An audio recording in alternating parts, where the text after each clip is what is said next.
When it comes to gaming LAN events like the recent Fortnite Pro-Am tournament, your setup is not fully your own. It does not matter how perfect your home setup is when you step on stage. Everything changes.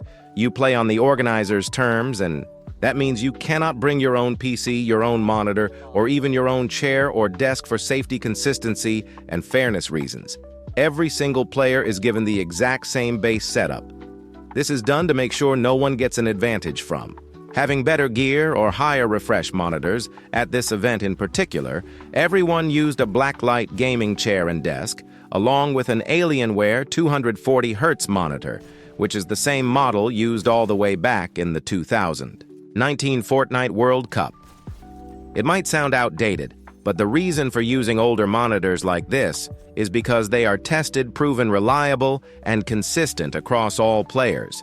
And the final piece of the LAN setup is that small box sitting next to the monitor that is the Falcon Northwest Frag Box.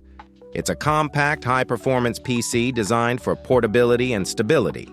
And it was chosen specifically so the LAN runs smooth with no hardware failures. These PCs were powered by Intel Core i7-13000K processors and NVIDIA RTX 4080 graphics cards, which is more than enough power for Fortnite, especially since the LAN events use the reload mode, which is less demanding than Battle Royale. Now you might be wondering, why are players forced to use these things? And the simple answer is fairness. When you have hundreds of thousands of dollars on the line in prizes, even the smallest advantage could change who wins or loses. A faster monitor slightly, better PC, or even a different mouse polling rate could make a difference. That's why organizers lock down all the main hardware.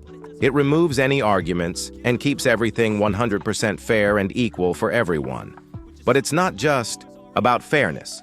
It's also about stability and broadcast quality.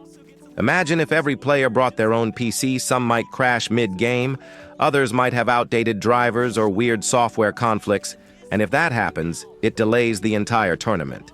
The audience gets frustrated. The broadcast goes off schedule, and it becomes chaos.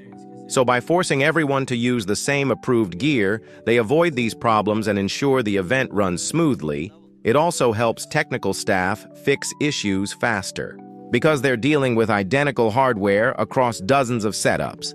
And if one PC fails, they can swap it instantly with another pre-configured one.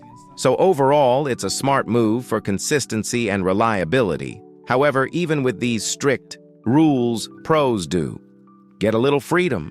They're allowed to bring their own mouse pad, and keyboard, because those are the things that truly shape their aim and mechanical comfort.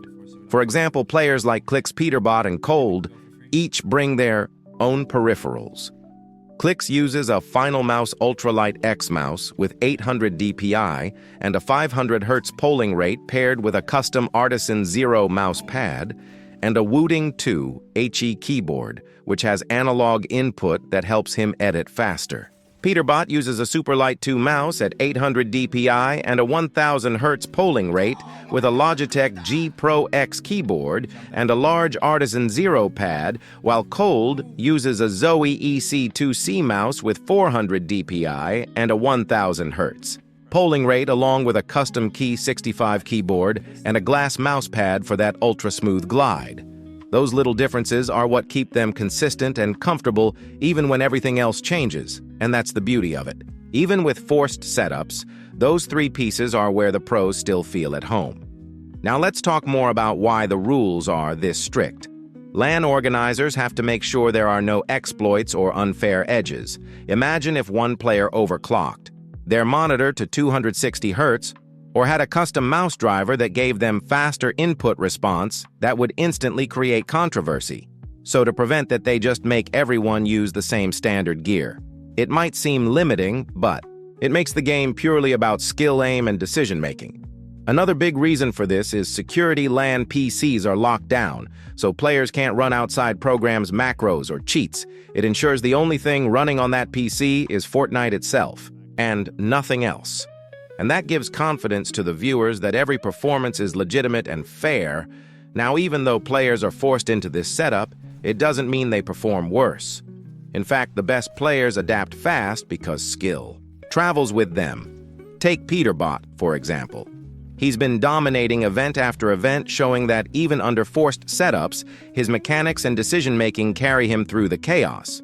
It's also why LAN results are respected more than online. Once everyone is under the same conditions, no excuses, just pure competition. And that's the true test of greatness. And yeah, it might sound harsh that they can't use their own monitor or even their own desk, but think about how many issues that prevents one player's screen might have ghosting, another might have higher brightness or lower input lag, and that inconsistency would ruin competitive integrity. So LAN events remove those differences completely, and that's what makes them the highest level of fair play in esports. Now, what's crazy is that some pros have muscle memory so precise that even a few centimeters difference in desk height or monitor angle can throw them off. But after a few practice rounds, they adjust instantly. And that's what makes them world-class. It's not just about raw aim, it's about adaptability. That's also why you'll see pros reposition their keyboards, tilt them sideways, or even angle their monitors differently. They're making micro adjustments to recreate the same feel from home without breaking LAN rules. Some even layer mouse pads or cloth to match their desk height. Exactly, it's little details like that that make a big difference. So when you watch them play under these restrictions, it's even more impressive. They're fighting not just other players, but also a foreign setup, foreign lighting, and foreign sound, and still pulling off insane plays when you really think about it. That's what makes these events so amazing. Every single competitor is equal in hardware, and the only variable is their mind and mechanical skill. That's why the best still shine through, because they're comfortable anywhere, anytime, even on a setup they didn't choose one. Last important reason they're forced to use standardized gear is because of sponsorship deals. The companies that sponsor the event often provide the PCs, monitors, and chairs in exchange for branding exposure, so the organizers are required to use that gear across the board. That's why you'll see Alienware logos and Falcon Northwest boxes everywhere.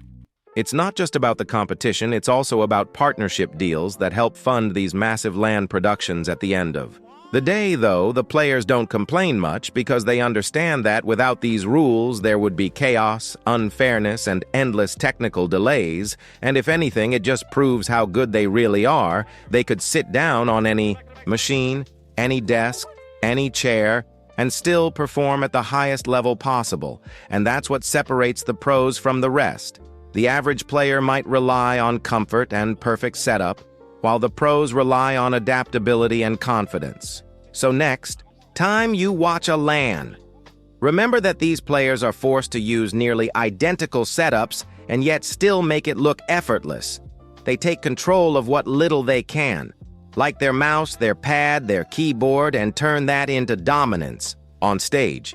It's a great reminder for everyone watching that hardware matters, but mindset matters more. So if you're grinding Fortnite trying to get better, don't focus only on your setup. Focus on consistency. Train your mechanics so they're second nature, and practice in uncomfortable setups sometimes. Because if you can play well anywhere, you can play well everywhere. And that's exactly what these pros prove every single time they sit on that stage. If you found this interesting, make sure to drop a like, subscribe, and check out my other videos where I break down more pro setups and how they stay dominant under pressure.